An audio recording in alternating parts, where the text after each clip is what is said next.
Hey guys, tonight we're boarding a rickety, sun-baked cart headed for Pataliputra, the grand jewel of the Mauryan Empire. Not that you'll be staying in a palace. No, your home is a structure technically called a house, though mud brick's suggestion of a rectangle might be more accurate. You lie curled beside a cracked clay wall.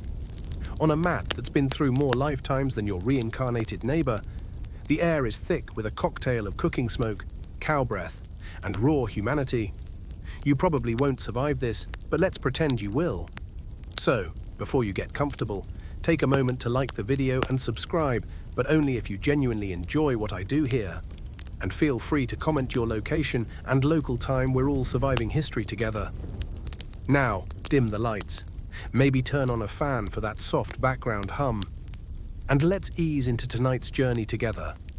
You wake with a mosquito in your ear and something crawling beneath your elbow. Morning, Mauryan, India. You blink at the filtered light coming through a reed screen, smeared with dung and hope. The mat beneath you feels like it's made of hay and life regrets. Beside you lies someone who snores like a yak. Probably your cousin, or possibly just a traveler who wandered in last night. Sharing space is the default setting. Personal bubbles uninvented. The good news, you're alive. The bad news, you're 20 and already considered middle-aged. A mild backache greets you like an old friend. It's probably from the sleeping position that required folding yourself like a poorly written scroll to avoid kicking the communal rice pot. No mattress, just a mat, the floor, and a thin layer of future scoliosis.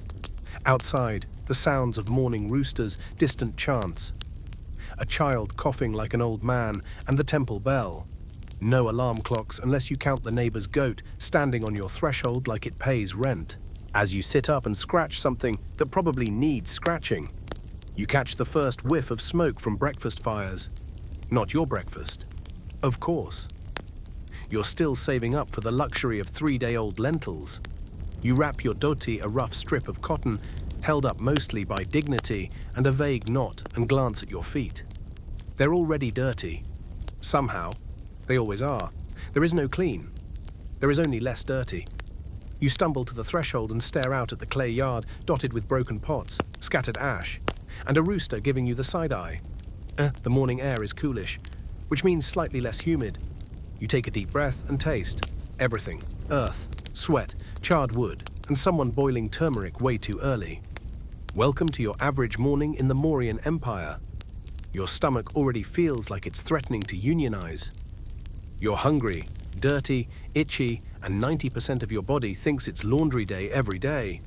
But you don't complain, because you still have one functioning sandal and no visible infections. Compared to your neighbors, you're basically royalty. Historians still argue whether early Mauryan citizens had it better than other empires of their time. The answer depends on how you define better. Is it fewer famines, more organized bureaucracy, or just a slightly more scenic place to starve? One thing is certain: life here is rigidly structured, deeply spiritual, and profoundly unwashed. But don't worry. You're just getting started. There's still an entire day of bodily discomfort, bureaucratic confusion, and dietary despair to look forward to. Your first real task of the morning isn't food, or work, or worship. It's locating a place to do what you so desperately need to go. You shuffle out of the hut, navigating past sleeping children, a heap of firewood, and what might be your neighbor's mother or a particularly assertive goat. Either way, you politely step around her. Now here's where it gets truly thrilling. Toilets in the Mauryan Empire are like unicorns, rumored, revered, but rarely seen. If you live in the richer neighborhoods of Pataliputra, you might find something resembling a public latrine, a pit with wooden slabs, separated by flimsy walls, and shared by enough people to generate a mild epidemic by lunchtime. But you live in the Just Go where the river bends district.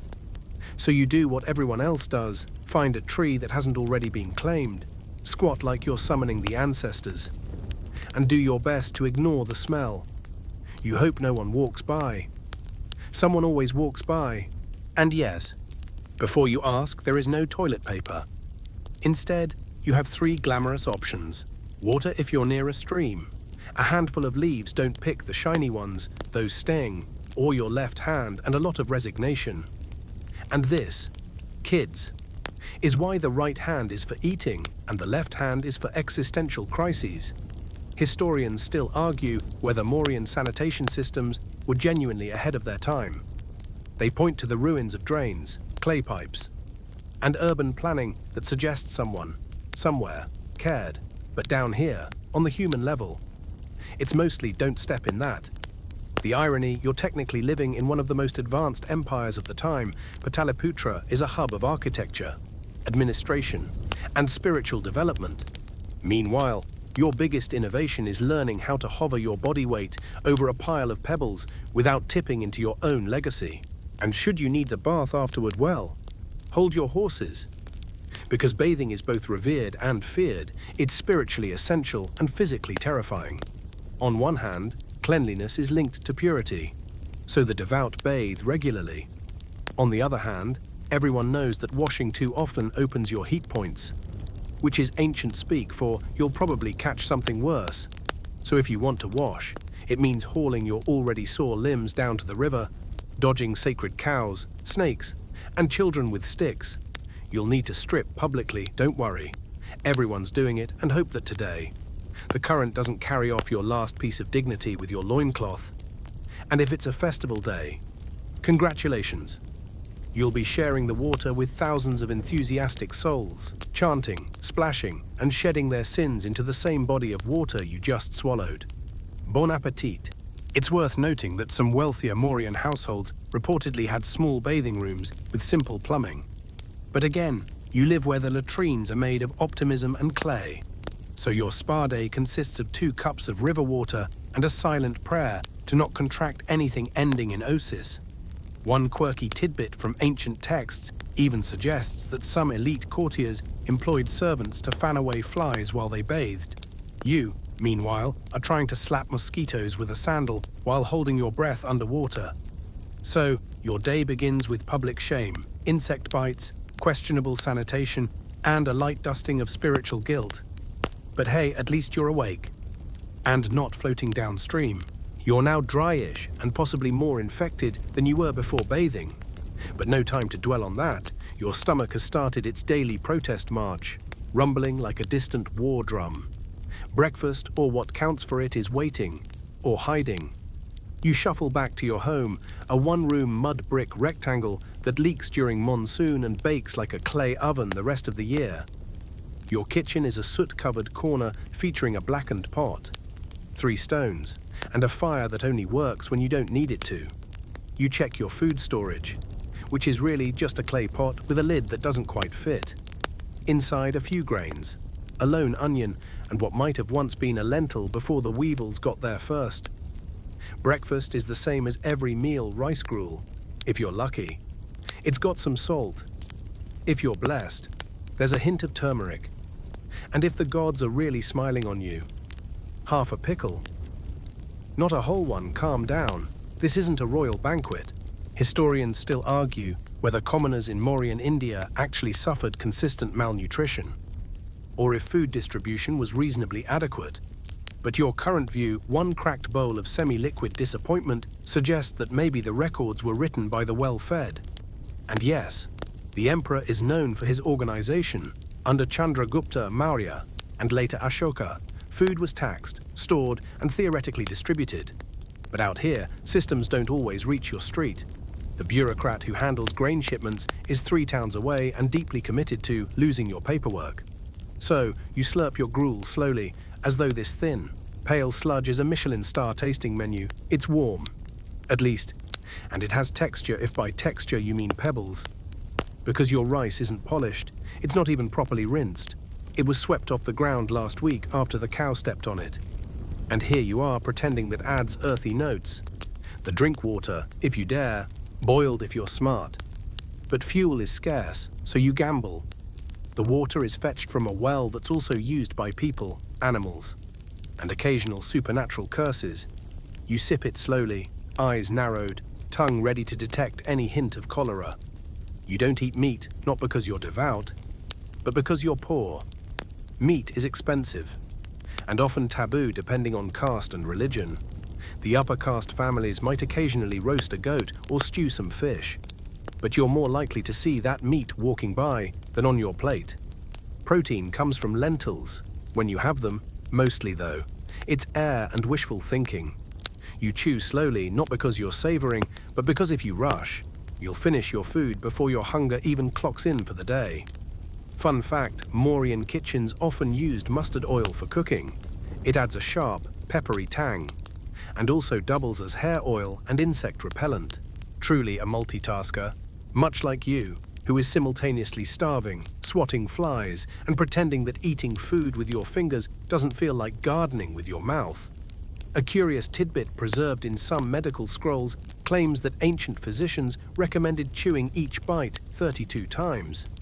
Great advice, except you only have 12 bites total, and one is just the stringy part of the onion. As you eat, a rat saunters by. Not a rush, not a sneak, a saunter. He doesn't fear you. He knows you have nothing he wants. You nod at him. He nods back. A silent understanding is formed. The gruel is gone too quickly. Hunger lingers, stretching out inside your stomach like an uninvited guest who's already rearranging the furniture. But breakfast is over. You rinse the bowl in leftover cooking water and set it back in its spot, right next to your single remaining spoon, bent, chipped, and deeply sentimental. With that, your morning meal concludes. The energy it provides, barely enough to lift your own expectations. But it's what you've got, and now you need to move. There's work to be done. Tribute doesn't collect itself. You step outside just as the sun takes its rightful place in the sky, burning down like a celestial interrogation lamp.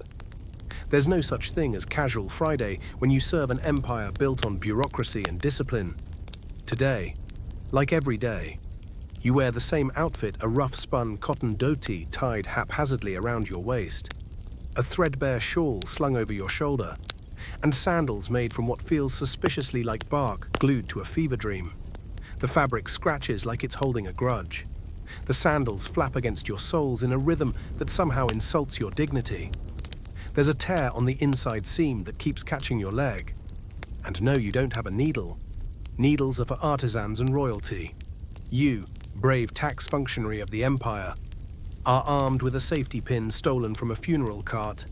You'd think living in an empire famed for administrative brilliance that state employees might get uniforms. Or at least, clothes that don't double as medieval sandpaper. But no, Ashoka may have funded hospitals and banned animal sacrifice. But he didn't create a laundry allowance. You pass other citizens as you walk through the street. The upper caste merchant wears fine linens dyed with indigo and saffron. His outfit actually has color. You look down at your own wardrobe, which might once have been white, but now hovers somewhere between river mud and resentment beige. Historians still argue whether dress codes strictly enforced caste distinction or were more informally followed through cultural habit. But when someone's cloth is sheer, embroidered, and soft enough to swaddle a deity, and yours could exfoliate a rhinoceros, it's pretty easy to guess their social standing. Laundry. Don't be adorable. You wash your clothes when it rains and you forget to bring them inside. Otherwise, your outfit is cleaned via dust, sweat, and denial. Soap. Sometimes you find ash or crushed seeds. Mostly. You scrub with enthusiasm and a strong belief in placebo hygiene. A fun fringe fact in some records. It's suggested that sandalwood paste was occasionally used for both fragrance and mild disinfectant. Unfortunately, sandalwood is harvested from actual money, so unless you've recently robbed a temple elephant, that's out of the question. Now let's talk accessories. You have an all-purpose shoulder satchel that holds your tax scrolls, chalk a rock for emergencies, and 2 dried tamarind pods you've forgotten about since spring. The strap constantly slips off your shoulder, and the dye has long since bled out, leaving it the color of pessimism. Your skin itches constantly, not from disease, not only from disease, but because lice and fleas treat you like a timeshare. You scratch behind your ear, and your fingers come away slightly red. That could be irritation, or it could be a bug funeral. Children run by wearing nothing at all. That's the perk of childhood. In ancient India, nakedness is socially acceptable, even expected. You look at them and feel a moment of envy. Then reality tugs at your shawl again, reminding you it's now stuck to a scab you didn't notice yesterday. the shawl serves many purposes. Sunshade, towel, nose filter, occasionally, emergency rag for nosebleeds and tears, both of which have become more frequent since the last time your supervisor docked your rice rations for walking too slowly through the province. That's right, performance reviews exist here. 2. You glance up at the sun and wonder if there's a way to file a complaint about ultraviolet radiation. You decide no because the moment you do, someone will probably fine you for disrespecting Surya, the sun god. Welcome to religious tolerance with administrative consequences. As you pass through the outer village, your path crosses with a Brahmin priest. He wrinkles his nose slightly, as if he's just smelled a wet goat trapped in existential dread. You bow, he does not. You walk away quickly before your clothes can offend his aura further. Despite the discomfort, your clothes are essential. They communicate status. They protect from dust. They absorb sweat poorly. But perhaps most importantly, they allow others to locate you in a crowd by smell alone. That's right, you are a walking olfactory landmark. One mainstream record from the Artha Shastra suggests that messengers and state officials were expected to maintain a presentable appearance. Either they had a very low bar for presentation, or the scribe was working with palace staff, not tribute collectors who live next to the cowpens. By midday, the shawl is soaked. You remove it to wring it out. A beetle falls out. You shrug. He was probably a taxpayer too. You finally arrive at the village assembly point, a muddy courtyard encircled by thatched homes and a suspicious number of chickens that glare at you like they pay taxes too. You're here for a very specific reason. Rice, sesame, goats, cotton, copper wire, and possibly jars of clarified butter. In short, tribute. Not money. Goods. Heavy, awkward, mostly leaking goods. Your job today is to collect imperial dues from this sleepy farming village. The king needs grain, the priests need incense, and someone in Pataliputra clearly believes clarified butter is the glue that holds civilization together. A village elder greets you with a practiced smile. His robe is slightly cleaner than yours, and his hair is dyed with herbs that are definitely not state-sanctioned. You both know this game. He'll pretend they've had a bad harvest. You'll pretend your tally sheet is flexible. Neither of you is really pretending. You start counting sacks of rice well. Technically, you aren't allowed to touch them. You shout at a 12-year-old assistant to do it. He obeys after you threaten to mark his family as suspiciously prosperous. Bureaucracy, the original passive-aggressive weapon of choice. Historians still argue whether the Mauryan tribute system was more exploitative or merely structured chaos with a moral veneer. Either way, it's your neck if the quotas aren't met, and your back if the bullocks refuse to carry the cargo. You cross-reference a bark scroll, check your tally notches, then eye the pile skeptically. There's always a discrepancy. Today, it's 7 fewer bundles of sesame than expected. You squint at the elder. He squints at the sky. You both silently agree that a rat infestation occurred last night. Let's talk about corruption. Yes, it exists. No, you're not high enough in the hierarchy to enjoy it. You might sneak a gourd of sour wine now and then. But if you try pocketing copper coins, someone will rat you out before your foot leaves the village border. People here gossip faster than a raven can fly. You inspect a cartwheel. It's cracked. And the axle is tied with rope made from braided jute fibers and possibly despair. Your oxen, meanwhile, are engaged in a spiritual staring contest with a pile of cow dung. You sigh. They win every time. The tribute pile is loaded with as much enthusiasm as a funeral dirge. One family tries to hand over a goat with 3 legs and a bad attitude. You stare at it. It stares back. You record it anyway. Later, someone in accounting will blame regional variances in livestock attitude. You pass by a woman with a jug of milk. She glares. You've seen that look before. It's the same one you gave the last time your sandal strap broke mid-walk. You wonder if she'll lodge a complaint with the village overseer. You wonder if anyone reads those complaints. A fun fringe tidbit, some villages reportedly paid taxes in beeswax or monkeys. That's right, monkeys. The empire apparently valued agility and chaos as state resources. Your assistant drops a jar of ghee. It shatters. You both freeze. A silence falls, heavy enough to crush a mango. Then you whisper, "That was the extra jar, right?" He nods very quickly. He is lying. You are letting him. By late afternoon, the cart is full and your patience is thinner than your shawl. The oxen have refused to move, so you do what every good tribute collector does. You bribe them with fermented straw and whisper empty promises about less uphill routes. They respond with a grunt that sounds like liar. There's a distant drumbeat, possibly signaling an approaching inspection official, or possibly just a wedding. Either way, you nudge the oxen forward because no one wants to be audited during festival season. As you leave, the villagers wave. Some even smile, not because they like you, but because now it's your turn to navigate 30 miles of jungle, heat, and ankle-deep mud with a cart full of perishables and a goat that hates you personally. You set off down the trail, shawl damp, sandals flapping, and with a goat bleating in a tone that can only be described as emotional sabotage. The empire rests on your shoulders, and on the cart, and unfortunately, on the spot where your sandal just broke again. The road, if you can call it that, is a series of potholes, half-sunken logs, and mildly judgmental monkeys who follow you from the treetops, possibly waiting for the right moment to steal your lunch. You've got 30 miles to go, half a cart of rice shifting with every bump, and the world's angriest goat looking at you like it's plotting something. By the time you reach the halfway point, your back feels like it's been personally cursed by a vengeful yogi. You sit down on a mossy rock to rest, but rest in this context means swatting flies away from your neck while pretending you're not dehydrated. There's no clean water in sight. There's only the stream, which smells faintly of funeral ashes and optimism. You drink anyway. Your immune system will either adapt or file a resignation letter. You chew on a handful of roasted chickpeas you packed this morning dry, mealy, and somehow both bland and too salty. The goat tries to steal them. You swat it away. It glares, you glare back. You lose.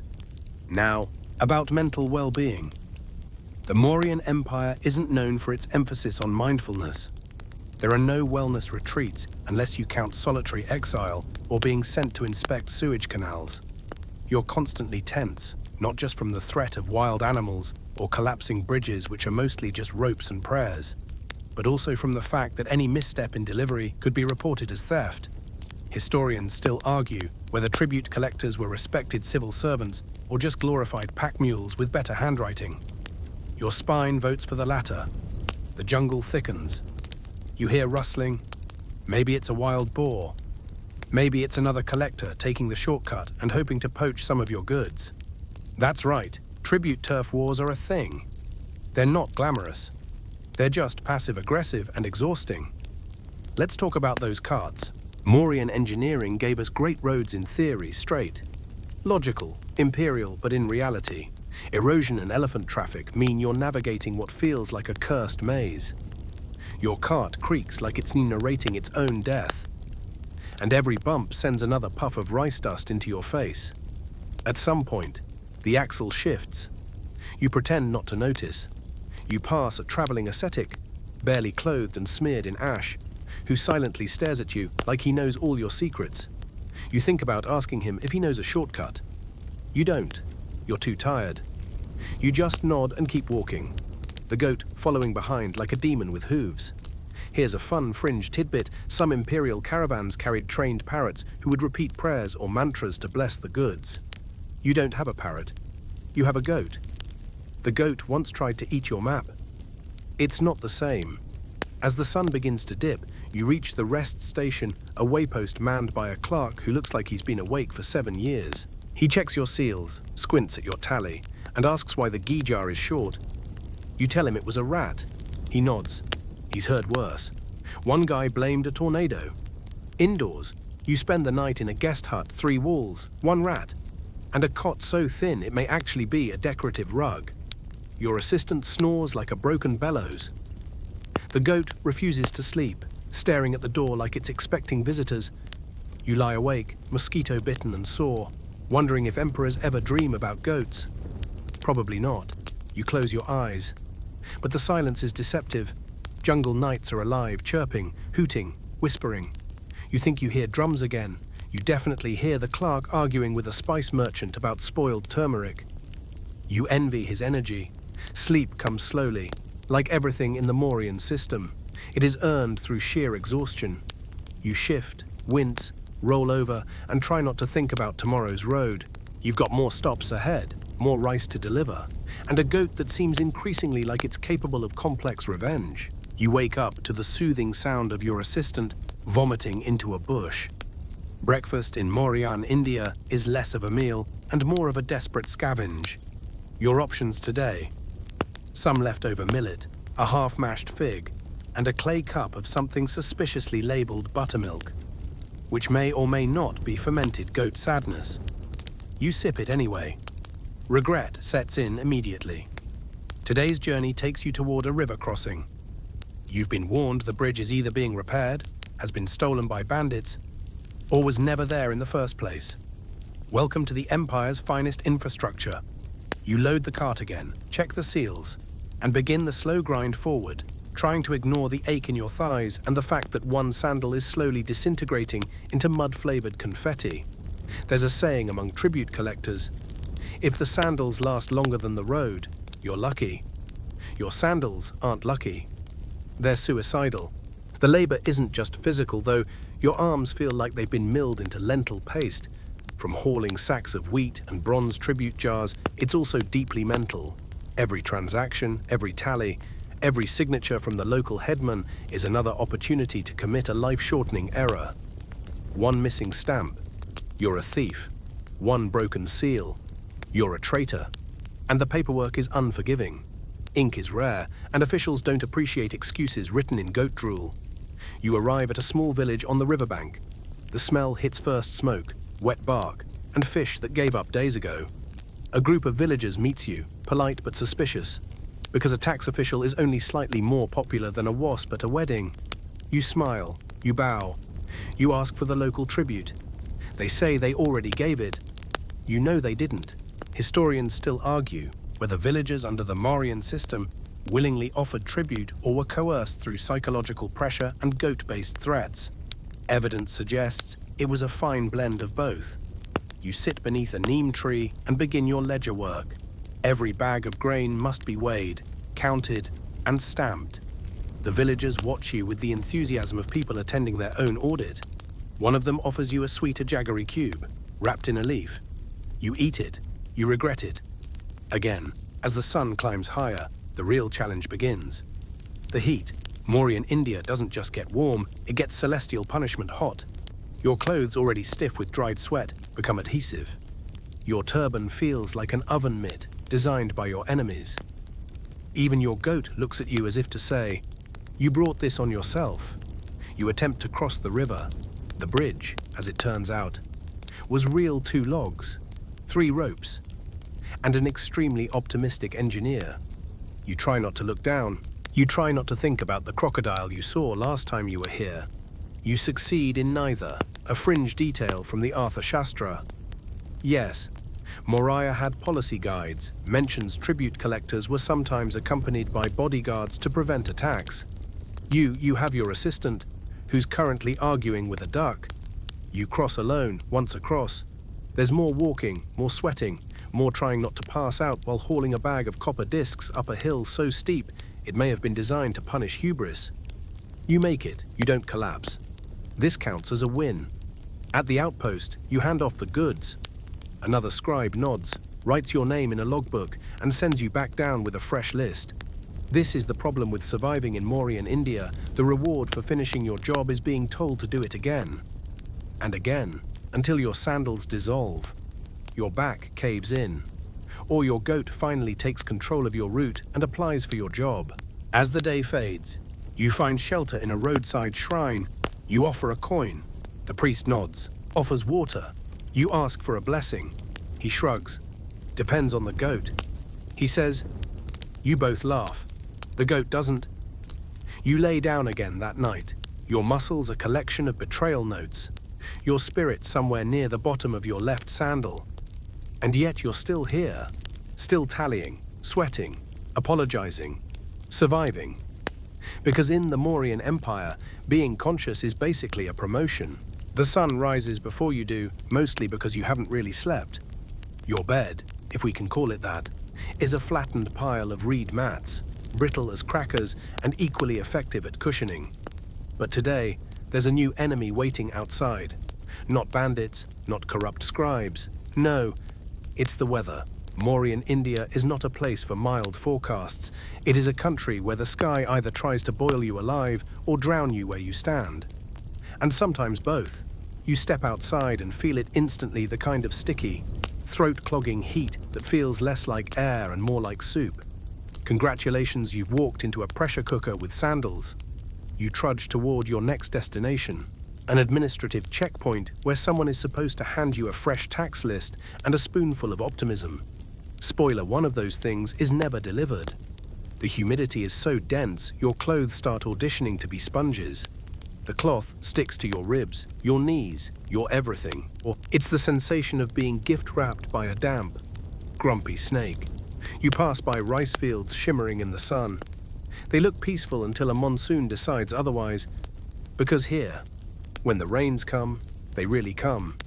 The skies darken like someone flipped a cosmic switch, and within minutes, you're knee-deep in muck flavored with all-natural ingredients like buffalo surprise and foot fungus. The umbrella, of course, hasn't been invented. You improvise with a banana leaf. It works about as well as you'd expect. Historians still argue whether Mauryan-era road networks were truly reliable year-round or seasonal disasters held together by hope and pebbles. Judging by the path you're walking currently underwater, and possibly being repurposed as a fish pond, the answer may lean slightly toward historical optimism. In winter, it's no better. Nights dip to bone-snapping cold, and most dwellings have walls that can be best described as mostly decorative. Fires are a luxury, blankets are scarce, and hot water exists only in dreams and royal palaces. You sleep curled like a shrimp, listening to your teeth argue with the wind. If the firewood is wet, and it always is, you get to experience the joy of inhaling smoke while still freezing to death. 2-for-1 clothing, naturally, offers no mercy. Your tunic is made of a stiff cotton blend that seems to be both flammable and waterproof, depending on what's most inconvenient. There's no such thing as seasonal wardrobe rotation. You wear the same outfit in scorching heat and frostbitten mornings, like a time-traveling fashion victim. Socks are a myth. Shoes are leather flaps that do their best, but mostly provide emotional support. Your goat, as usual, fares better. It has a built-in fur coat and a distinct lack of tax paperwork. It chews a leaf, stares into the distance, and seems perfectly fine with everything. You resent it deeply, and when it's windy, dust storms, little sand tempests that file your skin down to a crisp, your eyes sting, your mouth tastes like pottery, and your hair, forget it. You're now 80% grit and 20% regret. You wrap your face with cloth, which helps filter out the sand, but also makes you feel like a mummified accountant. One quirky detail, some travelers in the Mauryan period swore by sandalwood paste as a cooling agent. It smells lovely. It also costs more than your monthly ration of rice.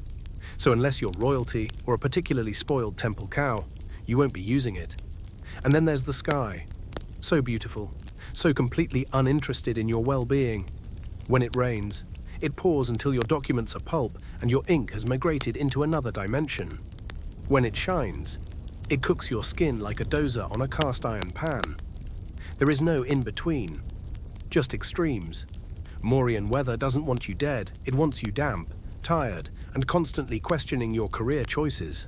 You arrive at the checkpoint soaked, muddy, and blinking like a mole dragged into daylight. The guard offers you a seat, which is a log, and a drink, which may be water but tastes suspiciously like regret. You accept both. He hands you your next assignment.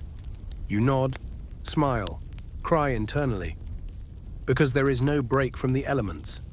Just brief intermissions while the weather decides what flavor of chaos to unleash next. Water, element of life. Sure. But here, in Mauryan India, it's a loaded gamble in a ceramic pot. You wake up this morning unusually optimistic. Your earthen jug still holds some water fetched from the village well. You pour a splash onto your face, and it immediately smells like old copper, pond algae, and crushed disappointment. Refreshing. You debate drinking it, after all. Dehydration is a slow burn, but drinking river water, that's instant roulette with parasites. The rivers are beautiful, flowing like silver ribbons across the land. They're also communal bathtubs, dishwashing stations, laundry hubs, religious altars, and, occasionally, funeral sites. You would never think that something so sacred could also be your digestive system's worst enemy. Yet here you are, eyeing that clay cup like it's a suspicious invitation to meet the gods, sooner than planned. Bathing, for the brave, is a social event and a public risk. You hike to the riverbank, carrying your sliver of soap, carved from animal fat and ashes, if you're lucky enough to have one. You strip discreetly behind a banana leaf, step into the murky water, and try to act like you're not wondering what just brushed against your foot. Historians still argue whether regular bathing practices among Mauryan commoners were hygienic efforts or ritualistic obligations performed under pressure. Either way, most people don't bathe daily, or weekly, or sometimes even monthly. Not because they love dirt, but because soaking your pores wide open in potentially parasite-laced water, while chilly winds whisper pneumonia into your ear. Not a smart gamble. Hygiene, meet hypothermia. Instead, many opt for dry cleaning. Ancient edition, a mix of sand scrubbing, perfume smoke, and crossed fingers. Some wealthier households burn incense or apply aromatic oils not to cleanse, but to distract from the reek of their existence. The nose adjusts, the neighbors don't. And don't forget the monsoons. Floods burst through villages with all the grace of a yak on a tea tray. Water pours into homes, turning floors into ponds, food stores into floating buffets for rats, and your carefully collected dry firewood into a heartbreaking stew of sogginess. Your drinking water mixed into all of it. Every cup you sip might carry a souvenir dysentery, cholera, a family of invisible worms that decide your intestines are rent-free apartments. You resort to boiling water sometimes when you can afford the firewood. Otherwise, there's a ritual of sniffing, squinting, and offering up a short prayer to the sanitation gods before taking a cautious gulp. Your body has become something between a filter and a battlefield. And spoiler, the water usually wins. One quirky tidbit, some locals swear by copper pots for water storage, claiming they purify the liquid magically. Modern science nods politely at the antibacterial properties of copper. But let's be honest, you're clinging to a shiny pot like it's a water deity and hoping it works. Washing clothes is an entirely separate tragedy. You beat your tunic against a rock like it owes you money. Then watch as it absorbs more silt than it sheds. You dry it in the sun, which kindly bakes in the aroma of river funk. Once it's clean, you slap it back on your skin, damp, scratchy, and slightly heavier than a wet dog. It's not clean, it's just gone through an emotional journey. And of course, you're not the only one in this mess. Every creature in the village, from dogs to ducks to children, treats the river like a multi-purpose theme park. Cows stand in it, elephants poop in it, priests chant over it. Somehow, this is still your primary source of hydration. It's like trying to survive on a cursed smoothie. You feel it in your bones, literally.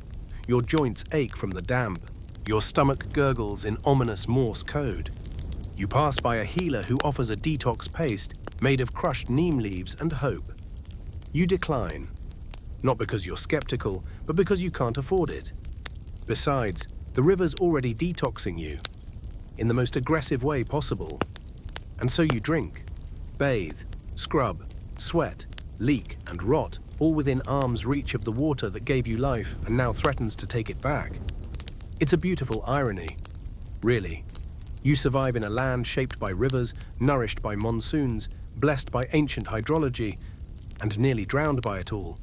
Still, you raise your cup, whisper something that might be a toast or a warning, and take a sip of whatever fate has steeped into your water today. Now, we journey back nearly 4,000 years to a world before streaming, before electricity, and before the idea that you might get through a single day without being fined for sneezing wrong. You're in Hammurabi's Babylon, and you're about to find out just how long a day can feel when half the laws are carved in stone and the other half might still involve ritual sacrifice.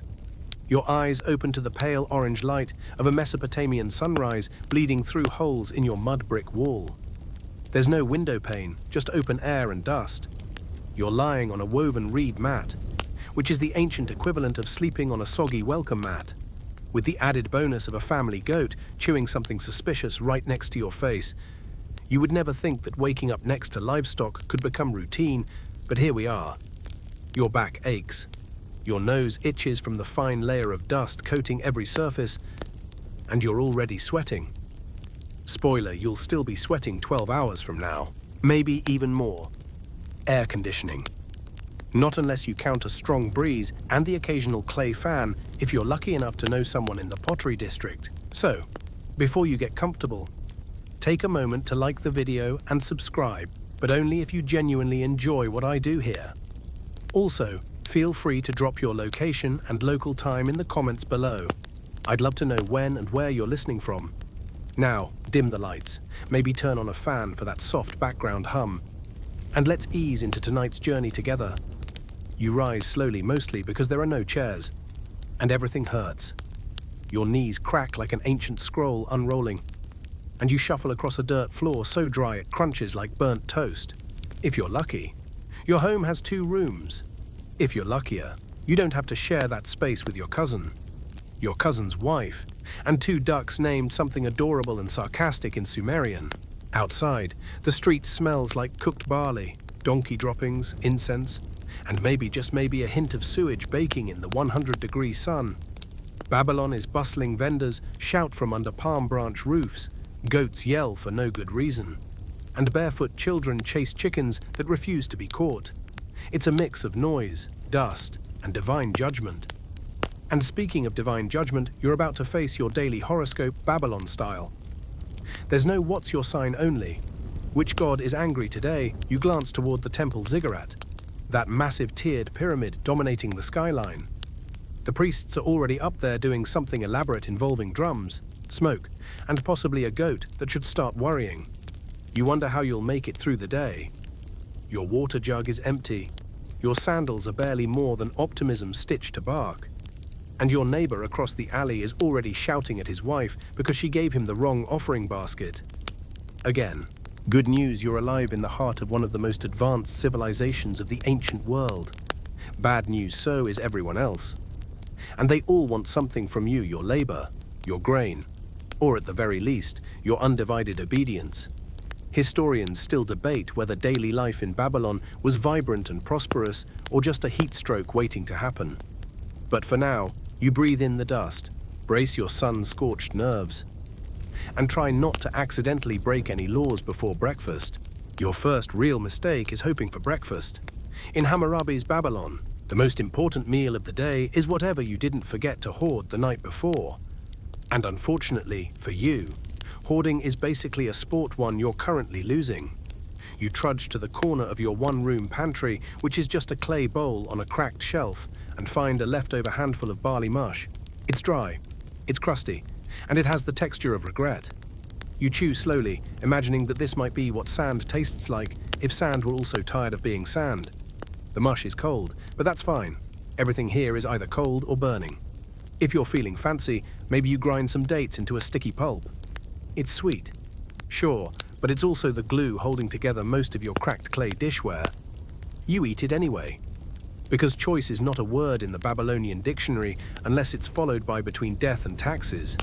Speaking of taxes, you owe some. Everybody owes something.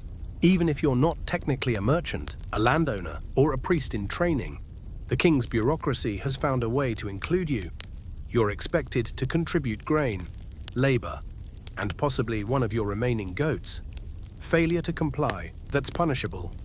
Sometimes with a fine, sometimes with the removal of a hand, and sometimes with truly inspired Mesopotamian creativity, the removal of both hands and a fine. Historians still argue whether such punishments were enforced universally or just used to keep everyone permanently nervous. Either way, you're nervous. To get ahead, you think about bartering, not shopping bartering, because coin's not really a thing yet. Most transactions here involve intense haggling over how many onions equal a tunic. Spoiler, it's more onions than you own, and fewer tunics than you need. You head to the market to try your luck. The street market is chaotic, a mix between a Craigslist yard sale and a high-stakes chess game. but with more shouting and the occasional camel accident. You hear a man try to sell a fish by slapping it repeatedly, as if trying to wake it up. Another woman waves a bundle of reeds, promising they'll ward off evil spirits and mosquitoes. One of those claims might be true. Maybe. You try to trade a roughly shaped clay pot for some bread. The vendor lifts the pot, snorts, and gestures that your craftsmanship is as embarrassing as your sandals. You walk away. In Babylon, rejection is personal, and also daily. And then, of course, comes the paperwork. Well, papyrus work, if you are involved in even the smallest dispute, say your neighbor borrowed a chicken and returned something more like a feathered memory, you'll have to plead your case before a local judge. That judge will consult Hammurabi's code, which is basically the Yelp review system of ancient Mesopotamia public. Permanent and completely unforgiving. Did you accuse someone falsely? That's death. Did you build a house that collapsed on someone? That's your neck. Literally. And if you're a woman, the laws are twice as complex and half as forgiving. Babylonian justice makes modern bureaucracy look like a warm bubble bath. You finish your morning by dodging carts, livestock, and at least 3 people trying to convert you to different interpretations of Marduk's divine plan. All you wanted was breakfast. What you got was a first-hand lesson in legal anxiety, social inequality, and why everyone around here has trust issues. Let's talk about toilets, or rather the complete absence of what you, a modern human with dreams and dignity, would consider a toilet. In Hammurabi's Babylon, relieving yourself is less a private activity and more a public performance. Without applause. You wake up needing to go. Badly. But this isn't a walk down the hall kind of situation. There is no hall. There is no porcelain throne. There is, however, a ceramic pot in the corner, cracked, smelling like betrayal. You stare at it with the same expression one might reserve for a very old enemy. Some homes, if you're lucky, might have rudimentary latrines, small pits lined with clay or brick, covered loosely with wooden slats.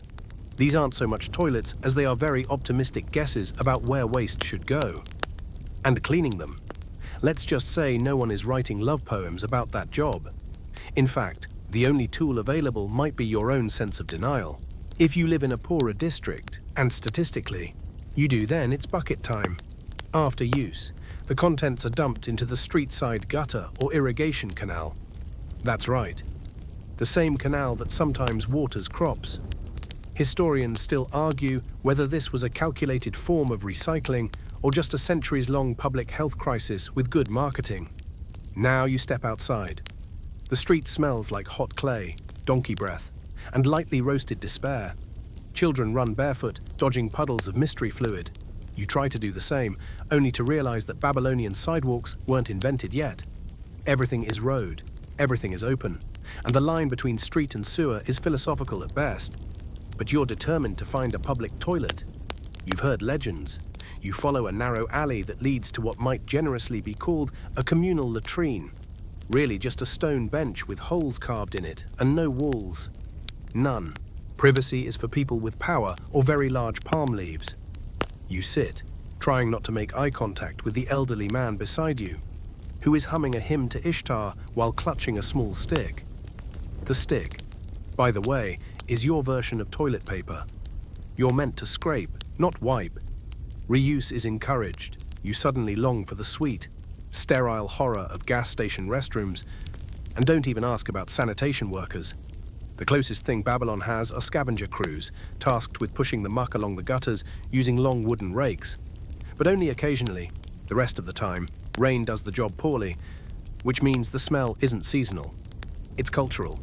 Let's not forget the bugs. Mosquitoes love sewage. Flies treat it like a holiday resort. You swat constantly, like a participant in a slap-based sport. And remember, you're doing all this while wearing heavy wool or linen robes. There's no elastic waistband for fast escapes. Just ties. And panic. Still, there's a silver lining because of how universal the stench is. No one smells bad individually. Everyone just smells. Babylonian. Equality. In its most aromatic form. So you finish, stand, adjust your dignity, what's left of it, and head back home, stepping carefully to avoid the suspicious puddle that might be mud or might be Thursday's regret. You survived the bathroom, barely, and you didn't even get cursed by a passing priest. Progress. Time for breakfast, or what passes for it in Hammurabi's Babylon. Spoiler alert, there are no pancakes, no coffee, and definitely no oat milk. You start your day with a delightful little dish called papu, which is not, as the name suggests, a cuddly cartoon sidekick, but actually a slow-boiled, glutinous lentil stew. It tastes like beige and feels like guilt. You ladle it into a clay bowl that's chipped and slightly sticky. That's normal. The word sanitation won't be invented for a few millennia. You eat with your hands because forks and spoons are a decadent dream. And while you try to scoop the lentils up neatly, most of it ends up on your tunic. You tell yourself this is flavor layering. Next comes a hunk of bread, flat, dry, and tough enough to qualify as early Babylonian self-defense. It's made from emmer wheat, one of the earliest domesticated grains, beloved for being wildly nutritious and also for containing tiny pebbles from the grinding process. Because yes, your teeth are part of breakfast now. Crunch. If you're someone important, which you're not, you might get date syrup. Sweet, sticky, slightly fermented if it's been sitting in the sun. The locals call it sila. You call it better than nothing, which frankly is a 5-star rating by Babylonian standards. The water situation delicate. You either drink boiled water cooled in large clay urns if you're lucky, or you trust the nearby canal not to kill you. Historians still argue whether the famed ziggurat runoff system helped purify water or just made everything equally moist. Either way, you're mildly dehydrated, perpetually suspicious, and vaguely itchy. Now, you're thinking, where's the meat? Oh, sweet summer child. Meat is for feasts, sacrifices, or if you're really good at bribing temple officials, a goat that's wealth, a chicken that's currency. You're lucky if there's a sprig of garlic to flavor your mush. And don't expect breakfast to be quiet and peaceful. Babylon is alive with morning chaos. Merchants shouting about fresh fish that are definitely not fresh. Oxen braying like they have gossip to share. Children screaming for sweet cakes they will never receive. It's a city symphony composed entirely of needs. You eat on a woven mat, hunched like a medieval gargoyle, with your legs cramping from the awkward position. No chairs, obviously. No napkins, either. You wipe your hands on the side of the bowl or just your robe. It's not gross. It's tradition. Your stomach gurgles, uncertain whether it's satisfied or betrayed. The meal was filling, technically, but your soul remains hungry. For what? Possibly protein? Possibly plumbing? Probably both, now that you've eaten. It's time to get moving. But don't expect espresso energy. You stand slowly, feeling every grain of sleep still tucked into your spine. Your breath smells like onions and old wishes, and your teeth still carry bits of gravel bread. There's no toothbrush, no minty rinse, just a deep sigh and a mouthful of regret. And so, with an empty bowl and a full schedule, you step into the rising heat of a Mesopotamian morning, ready for labor, for laws, and for 1,000 reasons to miss the 21st century. Let's talk fashion. Or rather, let's talk survival wrapped in fabric, stitched together with regret and itchy compromises. You wake up already sweating in your one and only garment, a kanasu. It's a kind of linen tunic that manages to be both too loose and too tight, depending on the humidity, which is always either too much or way too much. There's no such thing as a wardrobe here. You wear what you own, and you own what you wear.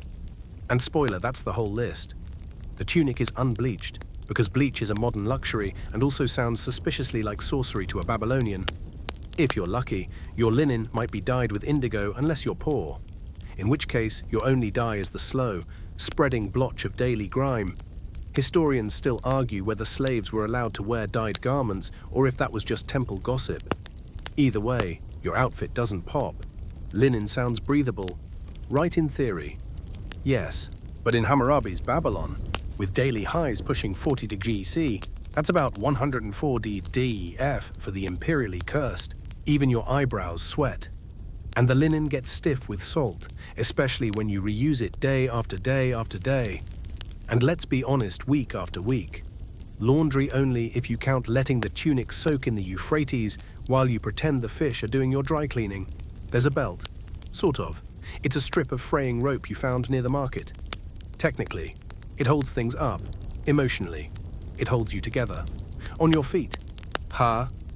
No, unless you're a merchant or someone important enough to bribe a sandal maker. You're barefoot, which means every trip across the baking streets is a game of dodge, the hot rock, and hope that's mud. Your soles develop calluses like medieval armor, and yes, you stub your toes constantly. It's how you know you're alive. Let's not forget the bugs. Oh, the bugs.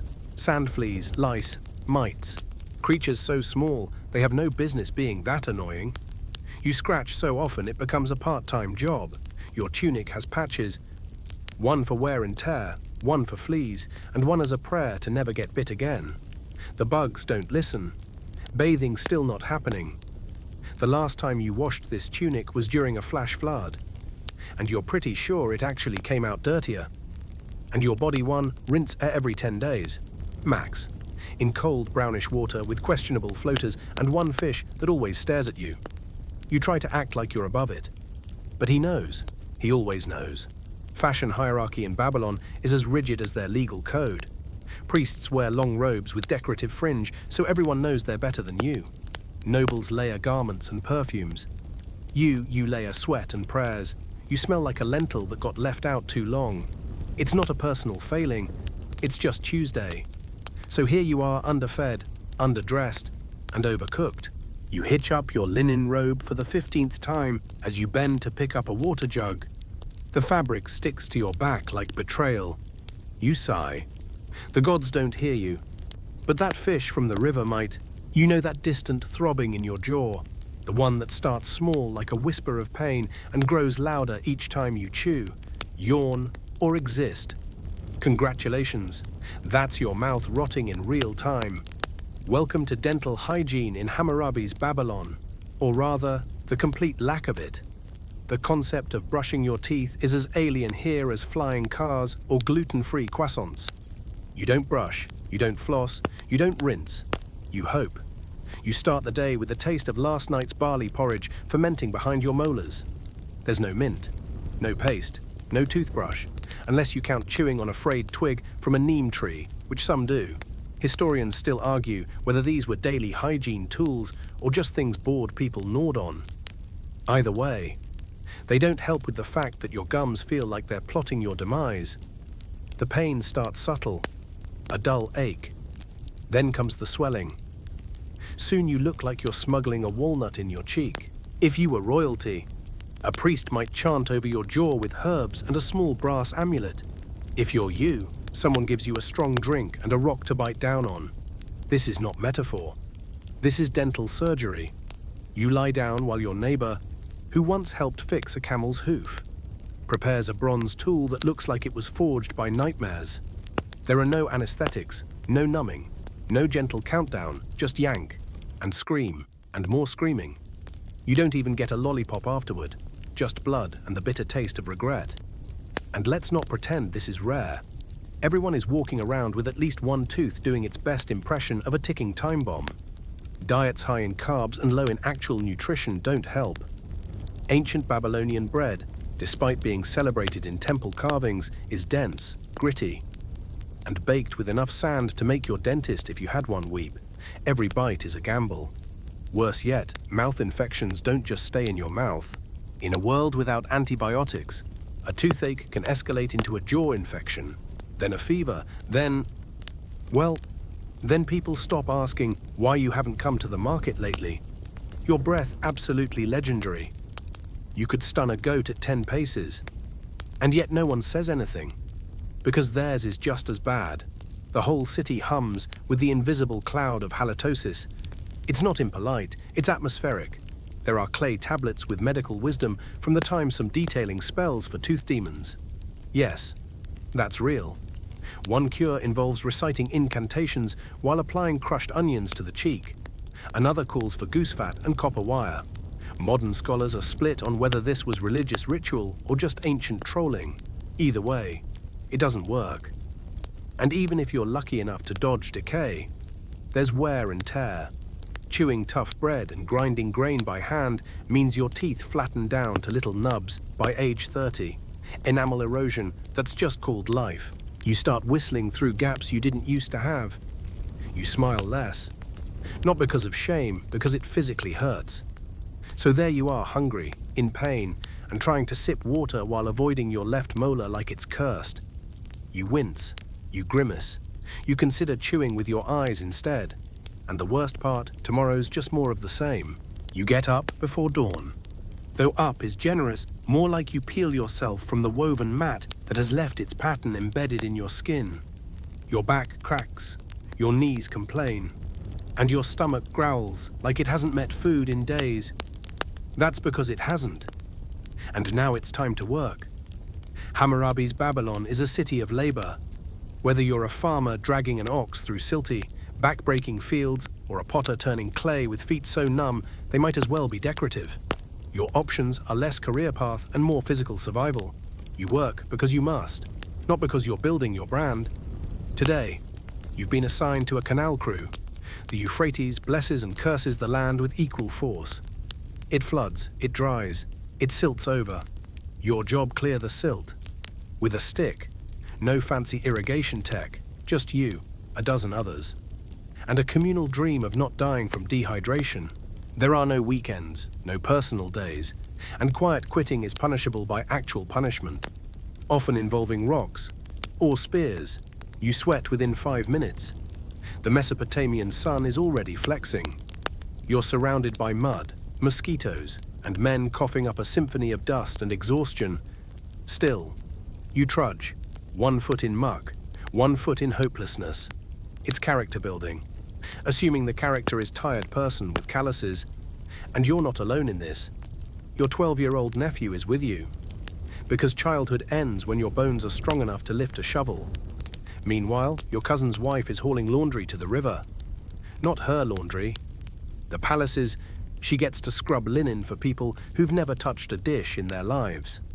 Her reward: sore hands and the occasional leftover crust of barley bread. You spot your neighbor, a tanner. His job is, in technical terms, the worst. He softens leather using urine and pigeon droppings. The smell sticks to his skin like a clingy spirit. No one hugs him anymore, not even his goats. And then there are the builders, stacking sun-dried mud bricks that crumble if you look at them wrong. They're rebuilding the city wall again because surprise bricks made from wet dirt aren't earthquake-proof. The irony: if the wall collapses and you're crushed, you're probably still considered late for your shift. Historians still argue whether some laborers received food stipends or merely the satisfaction of not being whipped. The Code of Hammurabi certainly has rules, but good luck arguing for labor rights when the judge is also the landlord and his son owns the oxen you broke last week. As for wages, you don't get money. You get rations, barley, onions, sometimes beer, though beer is optimistic. It's warm, gritty, and so thick you need to chew it.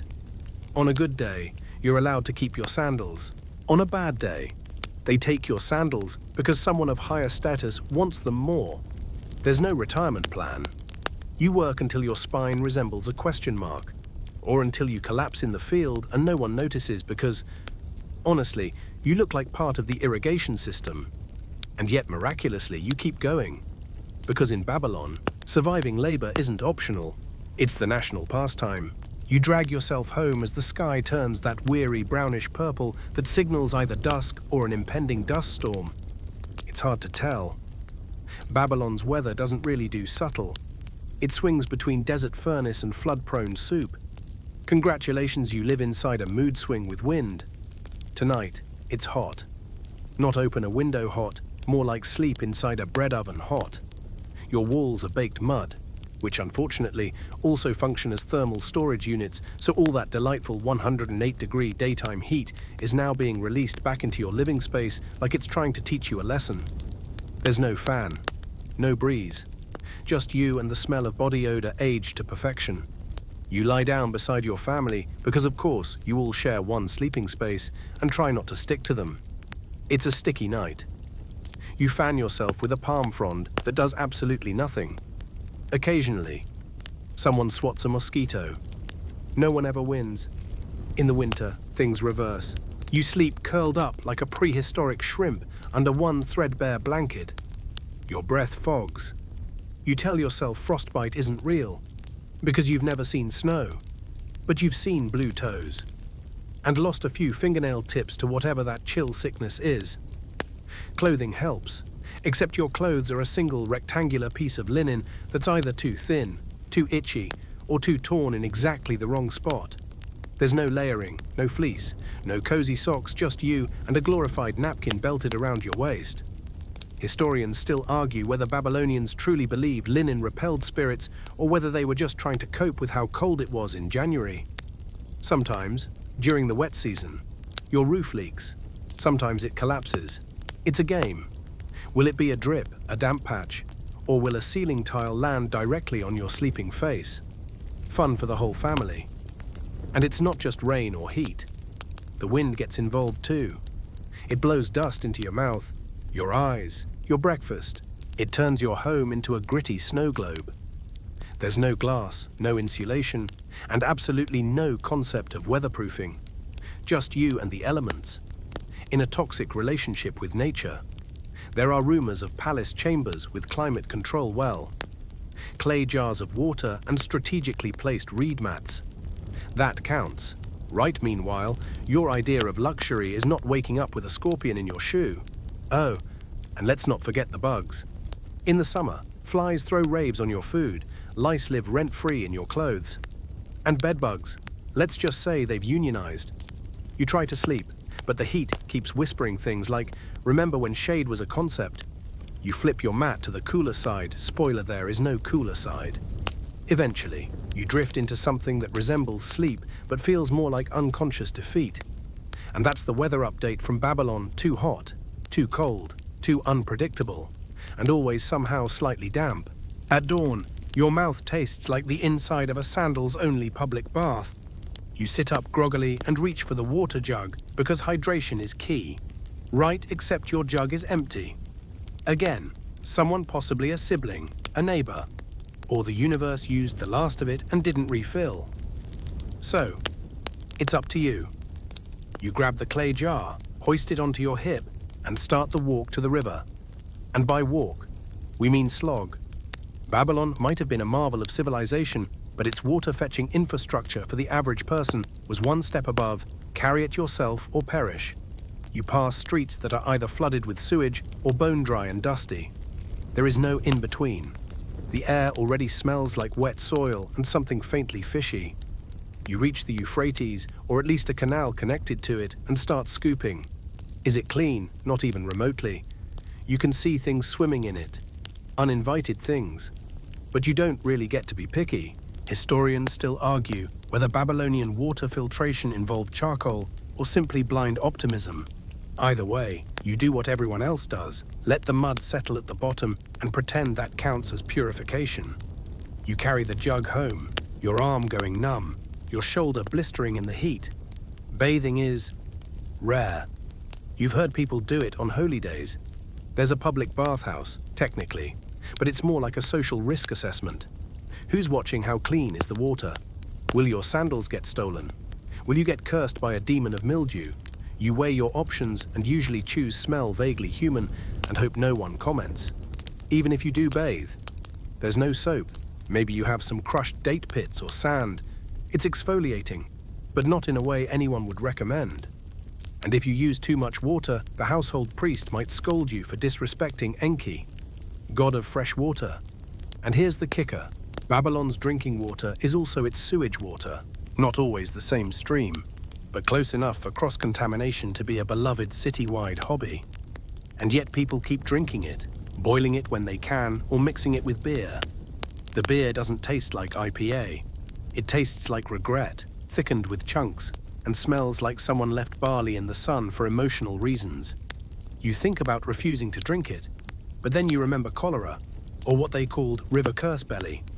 It comes with cramps, diarrhea, and sometimes the sort of slow fade that ends in burial with a reed doll and 2 goats.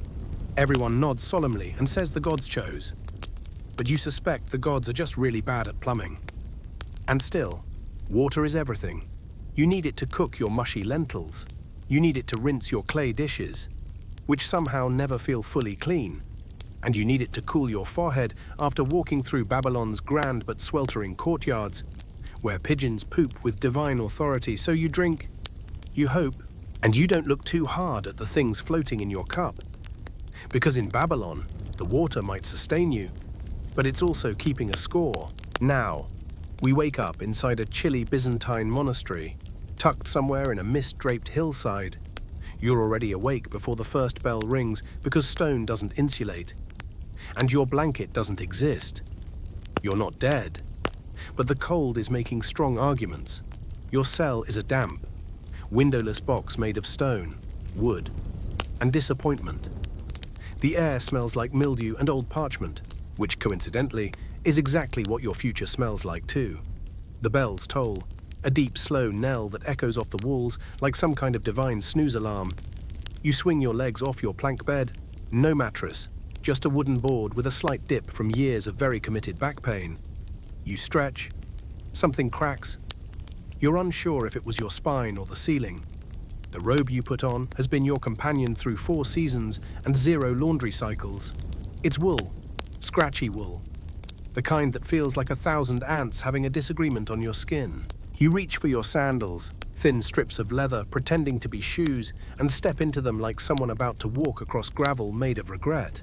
Your cell is the same as every other monk's, a low bench, a wall hook, and a small recess for a lamp that burned out 3 days ago. But hey, uniformity is spiritual and extremely uncomfortable. You make your way into the hallway. It's candlelit, barely. Shadows stretch and bend across the narrow passage, making everything look slightly haunted, including you. The scent of wax and damp robes mingles in the air, forming a kind of monastic perfume that no one would buy on purpose. Your fellow monks move slowly, silently, like robe-clad ghosts floating toward the chapel. Everyone's eyes look glazed not from transcendence, but from the chronic lack of sleep and circulation. You join the slow parade, your feet whisper against the flagstones. Your stomach grumbles its own version of a morning hymn. And then it hits you. This is it. This is the life you signed up for when you said, sure, celibacy, silence, and endless scripture copying sounds like a good vibe. Here's the good news, you're alive. And the bad news, so are the bells. So, before you get comfortable, take a moment to like the video and subscribe, but only if you genuinely enjoy what I do here. And if you're listening right now, drop your location and local time in the comments. I love seeing how far our sleepy little monastery reaches. Now, dim the lights. Maybe turn on a fan for that soft background hum. And let's ease into tonight's journey together. You enter the chapel. The floor is cold, always cold. The monks file into wooden stalls, each carved with stern saints who look like they've never laughed. The light is thin and flickering. The incense starts up frankincense, heavy and sweet, an ancient air freshener trying its best to mask centuries of unwashed wool. You bow, you stand, you chant, and you realize quickly that there is no snooze button on a Gregorian melody. These prayers go on for an hour, sometimes 2, and you're expected to keep up, even though the guy next to you smells like expired humility and keeps nodding off mid-psalm. One historical fact: Byzantine monasteries followed incredibly strict daily timetables, regulated by a bell system derived from Roman military discipline. A quirky tidbit: some monks kept time using a water clock called a clepsydra, which worked surprisingly well as long as no one drank from it.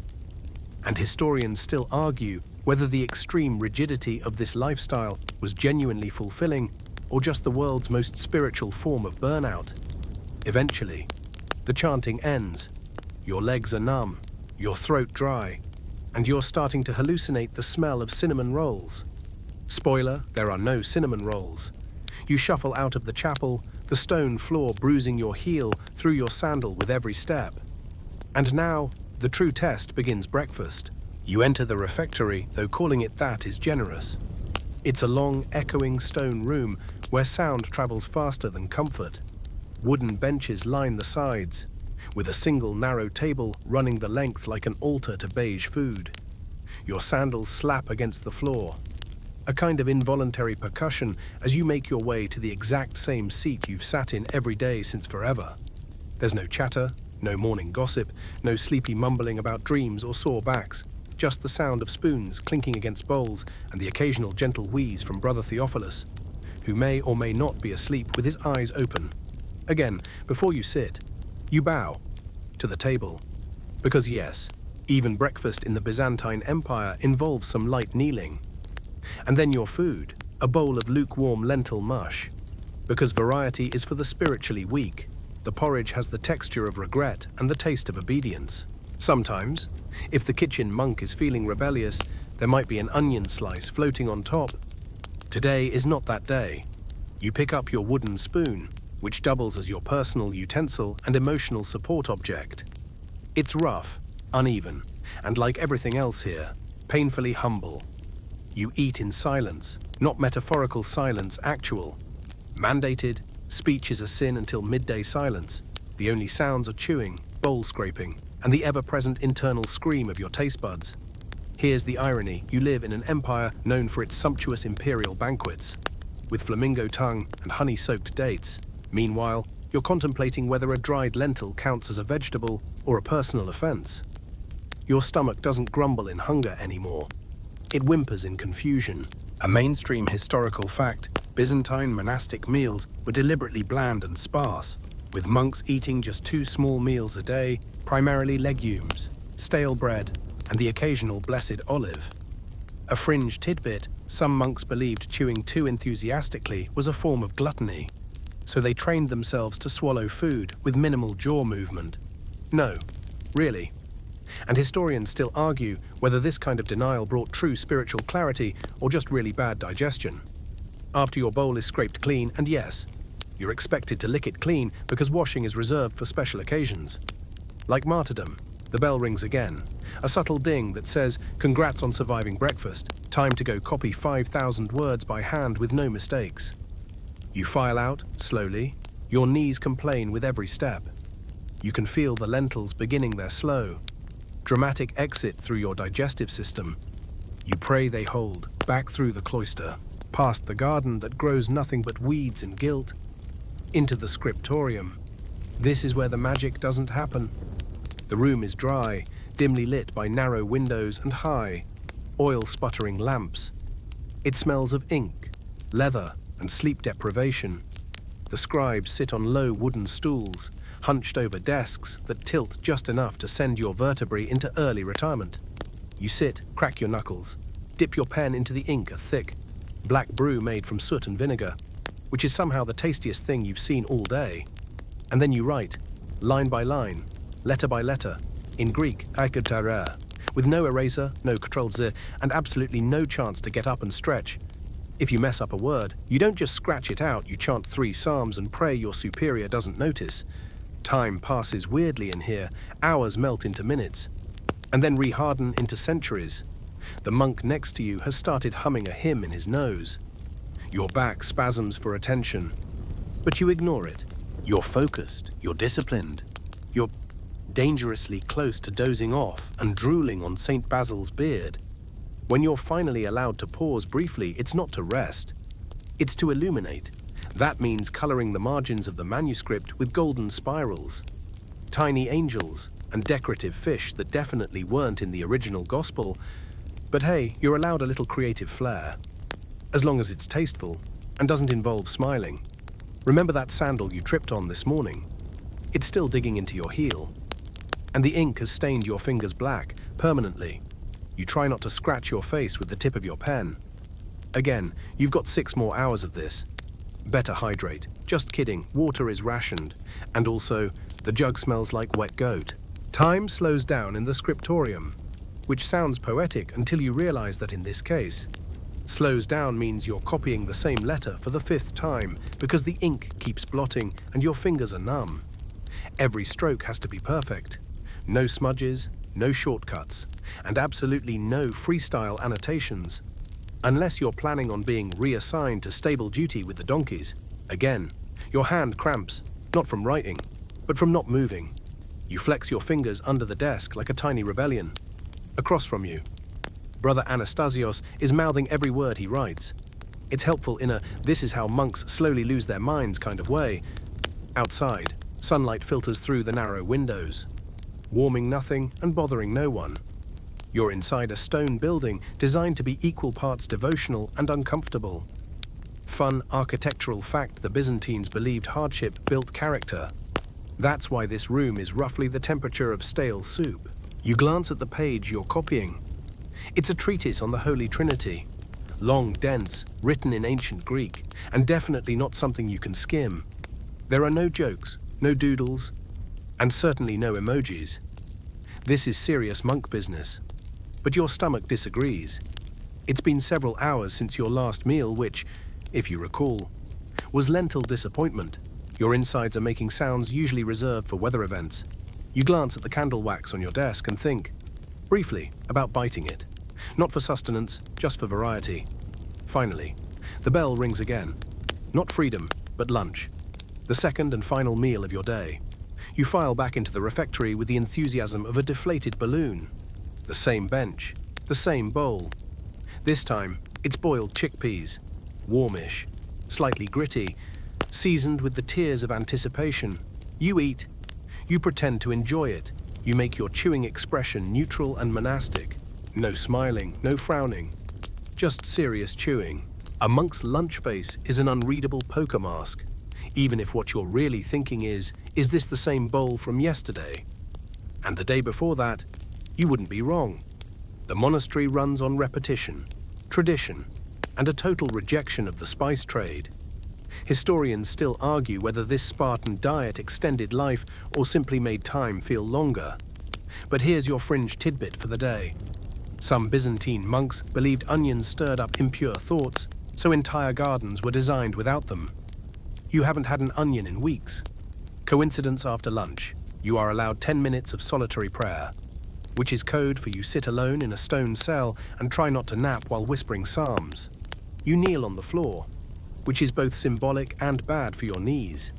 Your hands fold. Your eyes drift closed. You are meditating, or possibly sleep praying. The line blurs fast. Back in the scriptorium, the air is thicker now, humid with old ink and monk breath. You dip your pen. You resume copying. By now your hand is a claw. Your back has forgotten what straightness feels like. And you've stopped blinking. This is your vocation, your divine calling, your sacred task, and also your ticket to early onset scoliosis. You remember the tiny painted fish from this morning's margin. You're tempted to draw it again. Maybe give it a friend. Maybe two fish. Maybe a tiny boat. Maybe the boat has a monk in it. Maybe the monk is rowing away from this place forever. You stop. You breathe. You stare at your candle, which has burned a few centimeters shorter like your dreams.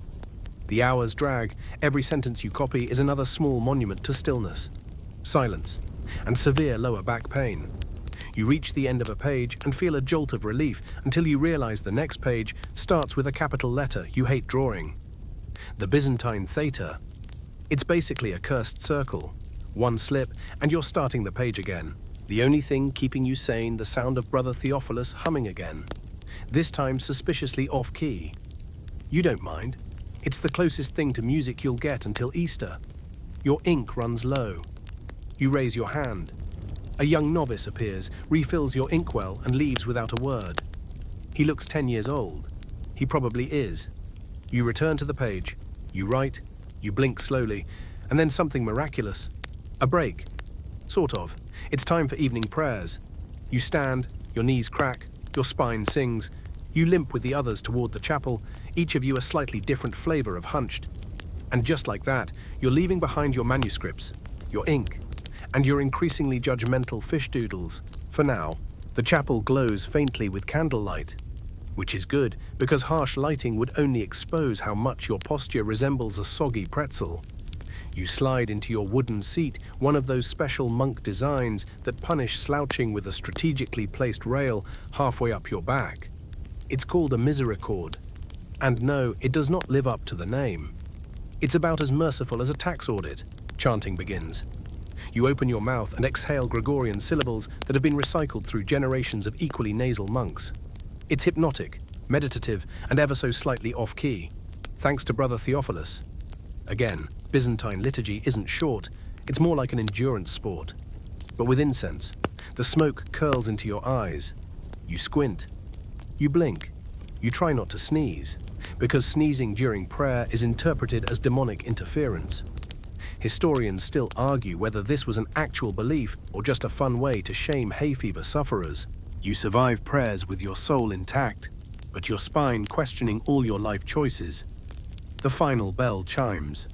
Time to retreat to your sleeping quarters, though retreat implies relaxation, and sleeping quarters implies comfort. Neither word is working overtime tonight. Your cell is a stone box, roughly the size of a modern dishwasher. It contains a wooden plank with some straw on it. The straw is meant to be a mattress. It also happens to be the home of several beetles. You name one after Brother Anastasios out of pettiness. You sit on your bed and begin your nightly ritual swatting at mosquitoes that have somehow found their way into your allegedly holy space, scratching at a flea bite you got while praying, and untying the sandals that are more symbolic than practical. Fun tidbit: some monks wore sandals made of rope, which is as comfortable as it sounds, especially in winter. You remove your habit, fold it neatly, and hang it on the peg. It's not for cleanliness, it's so the wrinkles flatten by morning. You have one robe, it smells like ink, ash, and self-denial. You lie down, you adjust your spine to fit the uneven straw pile. You listen to the ambient sounds of monastery life, a distant owl, a closer than you'd like snore, and the muffled sound of someone whisper praying the psalms at triple speed because they forgot their quota. You think, briefly, about running away. You wouldn't be the first. Monks have a long and noble tradition of quietly deciding they've had enough holiness and escaping under cover of darkness. One even made it as far as Constantinople before being caught, hauled back, and assigned permanent latrine duty. But you're not that brave, or that well-fed, or that confident you wouldn't be eaten by wolves. So instead, you focus on breathing, in through the nose, out through the mouth. You try to ignore the straw poking your left thigh. You try not to think about what happens if you have to go to the bathroom before sunrise because the latrines are outside, behind the chapel, and lit only by the moon and the judgment of God. You pull your thin wool blanket over your chest. It smells like damp monastery and bitter resignation. You roll over. You try to sleep. You fail, because that's when the bells ring again. Midnight vigil. Of course, you drag yourself upright. Your joints creak like antique furniture. You shuffle out of your cell with the other bleary-eyed brethren, forming a grim little procession of the sleep-deprived and spiritually indebted. Back to the chapel, back to the chants, back to the incense. You try not to cry. Midnight vigil is quieter, softer. The prayers are slower, the Latin thicker. You murmur along, half dreaming. At some point, your head bobs and you nearly pitch forward into the monk in front of you. You recover just in time. He does not notice, or if he does, he pretends not to. That is the monastic way graced through mutual sleep deprivation. Historians still argue whether these night prayers were a spiritual necessity or just a deeply counterproductive way to break up REM cycles. But here you are, chanting about eternal life while silently praying for just 5 minutes of uninterrupted sleep. Eventually, finally, the vigil ends. You stumble back to your cell. You collapse. The beetle named after Anastasios is gone, possibly relocated, possibly converted. You don't care. You close your eyes. You begin the slow descent into sleep. And then, like a joke only the monastery thinks is funny, the morning bell rings. You wake up for real this time. Which is unfortunate, because you just started dreaming about bread. Soft, fluffy, warm from the oven bread. Not the Byzantine kind, the real. Crusty, modern sort with yeast and dignity. Instead, you open your eyes to the soft flicker of candlelight filtering through a stone slit in the wall. You peel yourself off the straw mattress like cheese from wax paper. Everything hurts. Your back, your neck, your knees, especially your knees. Byzantine monks live a life of kneeling. It's a spiritual posture. It's also a cartilage annihilator. You groan your way upright and reach for your robe. It's cold, always cold. You put it on like you're pulling on a wool sock the size of a man. One that smells faintly of mold, candle soot, and fermented humility. The first job of the morning copying. Surprise, you're not just a monk, you're also a scriptorium laborer. Your hand is about to develop a new relationship with quill and ink. And it's not a romantic one. The scriptorium is dim. That's not a style choice, it's just that light is expensive and monks are cheap. Oil lamps, candle wax, even window glass are luxuries, so instead, you hunch under natural light coming from a high-slit window, praying the clouds don't roll in. Your desk is a slanted wooden board. Your tool's a quill that bends like wet spaghetti. An inkpot made of horn and parchment so stiff it might slice your finger open if you disrespect it. You've got no eraser, no backspace, no CTRL plus ZID. Every mistake is a spiritual crisis and a physical nightmare. Your task, copy an existing manuscript. Letter for letter, punctuation optional, margins absolutely non-existent. And the letters themselves, Byzantine minuscule, are like trying to draw ants tap dancing. For every page you complete, expect your neck to fossilize a little more. Oh, and did we mention illumination? If you're not just copying sacred text, you may also have to decorate it. Tiny saints, gold leaf halos, marginal doodles of dragons that somehow look like guilty cats. Fun tidbit, some monks added drawings of rabbits jousting or nuns fighting snails. Historians still argue whether these were satirical metaphors or just 11th century boredom. The scriptorium is quiet. Too quiet. You swear you can hear the sound of Brother Dionysius's quill scratching in the corner, and you consider launching your inkpot at him just to break the tension, but no, you are a man of peace. And also, the inkpot is expensive. Hours pass, or maybe days. You lose track, your hands cramp, your eyes water. Your lower back enters a dimension of pain that medieval medicine categorizes as divinely ordained. You stop for a break, not because you're allowed to, but because your bladder is whispering curses in Sumerian. You shuffle outside, past the chapel, past the fig trees, to the latrine, which, yes, is just a stone bench with holes and a pit below it. Privacy, a modern fantasy. Toilet paper, ha. You're lucky if someone left behind a smooth pebble or a withered leaf. You return. Refreshed is not the word. Emotionally depleted is more accurate. You dip your quill again. The ink is congealing. Of course it is. You whisper a prayer. Not for salvation, just for better ink flow. You resume copying. The text is in Greek. You read just enough to know it's about asceticism and eternal fire, both of which feel suspiciously like your current working conditions. You finish one page, just one. Your hand looks like it's auditioning for a horror film. Your eyes sting. You breathe. You try not to think about how many pages are left. Spoiler, it's a scroll, a big one. And the abbot wants it by epiphany. Lunch break, finally. You line up in the refectory. Long wooden tables, longer silences. Speaking during meals is forbidden. Instead, one poor soul stands at a podium and reads scripture aloud. Imagine trying to enjoy your bowl of lentil porridge while someone shouts Leviticus at you.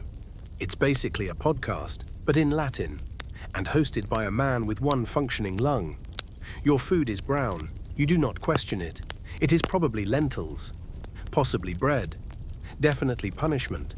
Remember that bread dream. The reality is this crusty, jaw-breaking loaves that double as doorstops and triple as weapons. And still, you eat, because you're hungry, and hunger doesn't care if the food looks like animal feed. You sit in silence. You chew like it's a chore. You try to make eye contact with the monk across the table, but he's deep in prayer or pretending not to exist. Either way, no dice. You clean your bowl. With bread. Because soap, that's for the rich. Also, soap smells good, and monks aren't here for joy.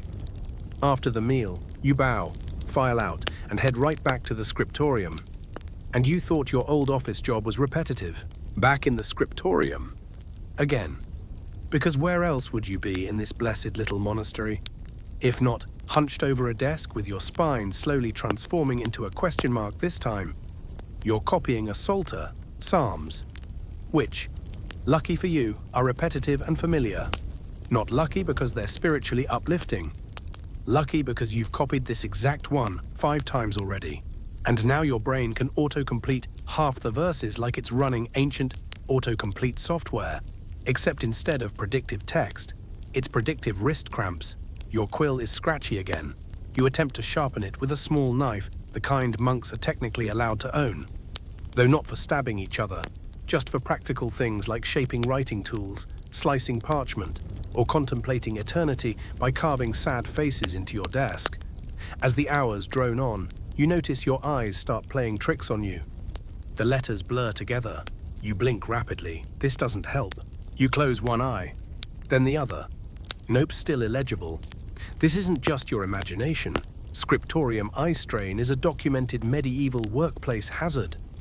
Quirky historical tidbit, some monks tried to cure it by gazing at a blue sky through glass, which, of course, most didn't have. Historians still argue whether monks truly went blind from copying or just went mad trying. Speaking of madness, someone coughs. Loudly. In a modern office, this would be annoying. Here, it's a full-on sonic event. Brother Methodius clears his throat with the force of a walrus. Every bird in a 10-mile radius flutters skyward. You suppress an urge to swear, because swearing is a sin, and also because the last time someone blasphemed in the scriptorium, the abbot made them fast for 3 days and copy out all of Leviticus. In Greek, with commentary. You rub your temples and press on. Afternoon light pours in soft and golden, the best kind of light, actually. The only problem is that it means your window is now blinding you like the eye of God himself, and your parchment gleams like polished bone. You shift to block the light, now your shadow's in the way. You shift again. Now your elbow is smearing your work. Great. You've invented the first Byzantine ergonomic problem. A bell rings. Midday prayer. You shuffle down the hallway with the other robed figures. Your feet drag. The stone is cool underfoot, and for a brief moment, your souls feel relief. You sit. You kneel. You chant. The words are ancient and beautiful and make your knees feel like collapsing. Everything echoes the breath of the stone, the groan of the wood, the shared aches of tired bodies pretending to be pious while quietly dreaming of reclining positions. You head back to the scriptorium. Again. Of course. This time you're working on a new section of gospel. Latin this time. Lovely. You make one mistake and have to scrape the ink off with a tiny blade. You scrape too hard and tear the parchment. You stare at it for 3 whole minutes, wondering if this qualifies as a sin of destruction. You patch it, badly. The next monk who reads this is going to think Matthew had a stroke mid-verse. The light begins to fade, which would be poetic if it didn't also mean game over. There is no artificial lighting allowed once the sun drops low. The risk of fire is too high, and books are precious. More precious than fingers, more precious than most of the monks. To be honest, so you do what any devoted Byzantine scribe would do. You write faster, frantically, manically, hoping to finish a single more page before the sun kisses the windowsill and tells you to go be holy somewhere else. You don't make it. You get halfway through a passage and the light blinks out like a divine joke. Darkness reigns. You let out a sigh that sounds like the Holy Spirit leaving your body. You're done. But wait. Evening prayer. You trudge, once again, toward the chapel. Every step is heavy. Your calves feel like sacks of lentils. You chant again.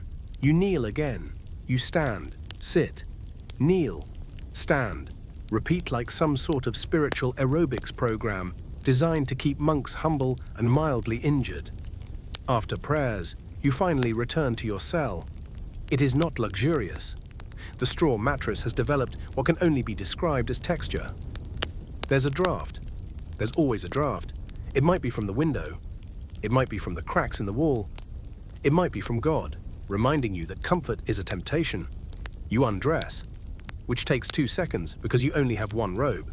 You lie down, which takes longer because you try to find a position that doesn't activate all 14 of your sore muscles. You stare at the ceiling. There's a spider in the corner. You name it Gregory.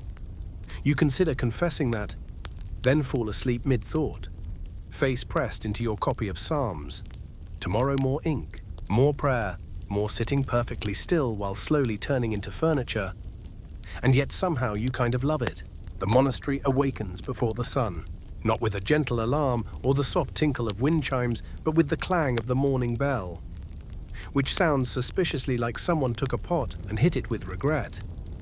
You wake up to the usual darkness, cold stone, and Gregory the spider. still hanging out in the corner like he owns the place. You suspect he might be a bishop in his next life, or possibly already outranking you spiritually. You rise, brush straw off your robe, and immediately wish you hadn't moved. Your back seizes like an overwound harp string.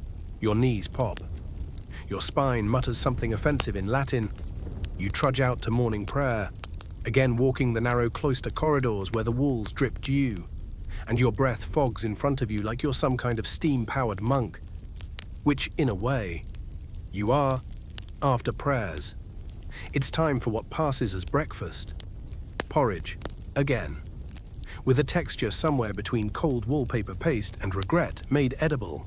There might be honey in it today, but that might also be your imagination rebelling against the monotony. You eat slowly, partly out of reverence, but mostly because your jaw still hurts from yesterday's dried bread surprise. Then begins the real work illumination. Yes, today you're not just copying, you're illuminating a manuscript. You, the humble monk with the steady-ish hand, are trusted to decorate pages with little gold accents, floral patterns, and miniature saints that look vaguely concerned about everything. This is supposed to be an honor, a divine calling, a sacred act. It is also a test of sanity. You mix your pigments from ground minerals, plants, and occasionally, beetles. Because, of course, a little blue from lapis lazuli if you're lucky, green from malachite, red from bugs, and gold leaf that's so thin you can ruin it by sneezing in its general direction. You dip your brush, hold your breath, and attempt to draw a halo. Instead, you draw something that looks like a halo having a panic attack. You scrape it off. Start again. This is how you spend the next 6 hours squinting at half-inch faces and trying to make them look holy instead of haunted, adding marginal doodles that range from biblical motifs to tiny angry snails jousting on lances. Yes, real medieval monks did this. Historians still argue whether it was rebellion or boredom, or possibly just divine whimsy. At one point, Brother Leontius walks by and compliments your work. You smile proudly, then notice he's looking at the page upside down. Encouraging. You take a short break, which means you stand up, crack your spine, and contemplate the world through the window-slit grey sky. Damp courtyard, 2 crows fighting over something that might once have been bread or theology. Back inside, time to illuminate the capital B of Beatus Ver. It needs to shimmer, it needs to glow, it needs to not look like a potato. You hold your brush, exhale, begin the stroke, and the tip splits. Ink blobs, ruins the corner of the page. You stare at it in silence. You don't scream. You are a monk. You internalize the rage.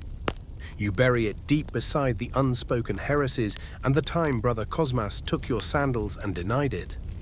Lunch comes. It is more porridge, or maybe a lentil stew that tastes suspiciously like hot rainwater with texture. You eat in silence, watching the older monks chew like ancient cows. You reflect. You endure. Then more prayer, more kneeling, more silence so loud it's practically thunder. Afternoon returns you to the scriptorium. Your illumination is ruined. You start a new page. Again, this one goes slightly better. The halo looks intentional. The saint looks only mildly startled. The flower border twines nicely, and the gold leaf sticks instead of floating off into your sleeve. For a moment, just a moment, you feel it, the peace of purpose, the hush of holiness, the quiet rhythm of ink, breath, prayer. Then someone sneezes and your brush jerks sideways into St. Jerome's face. Now he has what looks like eyeliner. You leave it, fashion-forward Jerome it is. Evening bells, evening prayers. You shuffle in line with the others, feet dragging, robes whispering across the floor like collective sighs. The abbey glows with candlelight. The psalms echo through the vaulted stone. You feel small, tired, strangely fulfilled. Back in your cell, you stare at Gregory again. He stares back. You don't blink. Neither does he. You lose. You lie down. Your muscles throb with quiet exhaustion. Your fingers ache, but your heart, you're weary. Porridge-filled heart feels oddly warm. Tomorrow more gold, more saints, more tiny, perfect strokes with trembling hands. And maybe, just maybe, you'll get that B right. The bell tolls again before dawn, but this time you barely hear it. That's because you've been awake since midnight, your stomach performing Gregorian chants of protest. It's probably still digesting that thing you called lentil stew, which scientists in the modern world would classify as liquid disappointment with occasional solids. You rise again from your straw mattress, which somehow manages to both stab and sag in all the wrong places. You are 27 years old, which in monk years makes you about 70. Your knees crackle like old parchment. Your spine attempts a labor strike. You shuffle toward the cloister for prayers, the chill of morning air slicing through your threadbare robe like it holds a personal grudge. The stone under your feet is slick with dew, or possibly just centuries of communal foot grease. Either way, you slip, you recover, gracefully, like a giraffe learning ballet. The wind outside howls through the abbey corridors, sneaking in wherever it pleases. You think briefly about how monks are supposed to be detached from earthly discomfort, but your body would like to file a complaint. You pray, half shivering, half meditating, mostly trying not to fall asleep in a standing position. After this, you're not sent back to the scriptorium. Today's different. Today, you're on chores rotation. Excitement, no. This means hauling water from the well, feeding chickens, gathering herbs for medicines that mostly consist of boil it and hope. And yes, scraping wax off 90 candles with a dull knife while an older monk breathes heavily behind you like a passive-aggressive incense stick. You start at the well. The rope is frayed, the bucket squeals louder than the abbey cat in mating season. And you're pulling water uphill both ways somehow.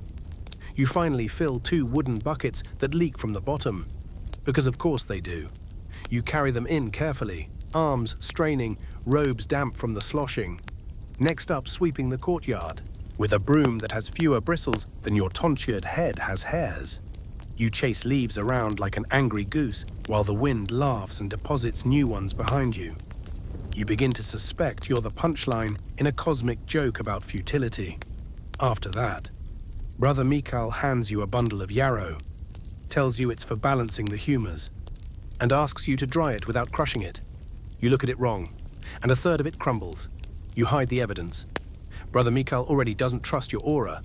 Then it's candle duty. You sit in a damp stone room with rows of half-melted wax tubes. Your task, scrape old wax, trim wicks, and re-dip stubs into fresh tallow. It smells exactly like boiled fat and penitence. The wax sticks to your hands. It gets under your nails. You discover a wax blister is a real thing. Still, you find a rhythm. Scrape, dip, trim, repeat. Your mind wanders. You imagine the world beyond the monastery. A world with cushions, with shirts that aren't woven out of medieval cacti, with cheese that doesn't taste like it was left behind by retreating crusaders. The door creaks open. Brother Alexios enters. He frowns at your progress, says nothing, leaves. You feel judged by his silence, judged by someone whose entire personality is quiet disappointment. By late afternoon, you're summoned back to the scriptorium, but not to write. No, today. You're repairing bindings. That means sewing pages back into broken covers, reinforcing spines, and using glue made from boiled hooves. Your fingers become a sticky mess. At one point, you glue your own sleeve to the table. You tell no one. You suffer silently. Meanwhile, another monk nearby is practicing calligraphy by writing the word eternitas over and over again in increasingly ornate styles. Fitting, because this entire day feels like it's been happening for eternitas. You finally escape as the bell rings for evening meal. Tonight, barley stew with a side of boiled onion. Which is exciting, because the onion is an actual vegetable and not just an idea of a vegetable. You eat slowly, savoring the blandness like it's fine cuisine. The candlelight flickers across the stone walls, and for a moment, everything almost feels okay. After prayers, you return to your cell. Gregory the spider is now joined by a beetle you've named Philoxenos. They seem to be cohabiting peacefully. You envy them. You sit on your straw mat, still stuck to your sleeve, and stare at your cracked fingernails. Your aching knees, your ink-stained fingertips from the day before. This life, you realize, is not about suffering in the dramatic sense. It's the slow erosion of self. 1,000 small discomforts, 1,000,000 little obediences. You're not broken. You're weathered. Historians still argue whether this daily drudgery created true spiritual enlightenment or just a very organized form of long-term burnout. You lean toward the second option. But maybe, just maybe, there's something sacred about the quiet repetition, the soft discipline of ritual, the flicker of candlelight on tired faces. You lie down, the straw crunches, you sigh. Tomorrow you might get assigned the garden, or worse, goose wrangling. But for now, you close your eyes. Gregory crawls back into his corner. Philoxenos trundles away. The wind presses gently against the stones. Sleep comes slowly, like the turning of a dusty page. You wake up to silence, which is suspicious, because in a Byzantine monastery, silence is rarely a gift. It usually means something is about to go very, very wrong. But no bells are ringing. No Brother Mikhail clucking at you like a disappointed hen. Just early morning sun leaking through a gap in the shutters, carving a thin line of light across your straw-streaked robe. It's peaceful, almost suspiciously so. Then you remember, today is Sunday, which means no scriptorium. Instead, you have the absolute delight of attending 8 hours of uninterrupted chanting. Congratulations, you've unlocked the liturgical equivalent of a musical marathon, but with fewer instruments and significantly more Latin. And no, you're not just an audience member. You're one of the performers. Because every monk is a singer, whether they want to be or not. You shuffle into the cold, echoing chapel where the acoustics are optimized for two things: divine resonance and amplifying every time someone's stomach growls mid-prayer. You open your psalter. Your hands are already cramping. You sing, if it can be called that, more like droning with conviction. The kind of conviction that says, I haven't slept properly in 6 months, but I can hit this B flat like my soul depends on it. After a few hours, you break for a meal that consists of surprise barley bread and a dish that suspiciously resembles the thing you were served yesterday, but with a different name, possibly a Latin one, which makes it feel new, even though it tastes like hot sponge. Then you're marched into a lecture. This is where Brother Simeon reads from the writings of Basil the Great for 90 minutes without blinking. You try to look interested, but your brain floats off halfway through a discourse on metaphysical light. You daydream of modern things, a warm bath, pizza, a single afternoon where no one quotes scripture at you. You snap back when Brother Simeon says the word temptation in a way that implies he knows who snuck that extra onion slice last night. Spoiler, it was you. After lunch, which is identical to breakfast, but somehow sadder, you're finally granted something resembling free time. Except as a monk, free time is more of a philosophical concept than a functional reality. You're permitted to walk around the garden, quietly, alone, while reflecting on your sins, which, by this point, includes minor things like envy of the abbey cat, who sleeps 18 hours a day and never has to copy out Leviticus. You pass by the herb patch, the chicken coop, the compost pit, which smells like the entire monastery's shared conscience, and finally end up at your favorite place, the tiny stream that trickles just beyond the wall. It's not sacred, it's not official, but you like it because it's just water, moving, free. You watch a beetle cross a leaf, and for a moment, you feel something like peace, even in this endless rotation of tasks and prayers and chants and manuscripts that require a magnifying glass and supernatural patience. Something quiet and strange happens. You almost begin to miss the scriptorium. Just a little. The ink, the rhythm, the soft tap of your pen on vellum. Then you remember the smell of goat parchment, and the feeling passes. The bell tolls again. Evening vespers.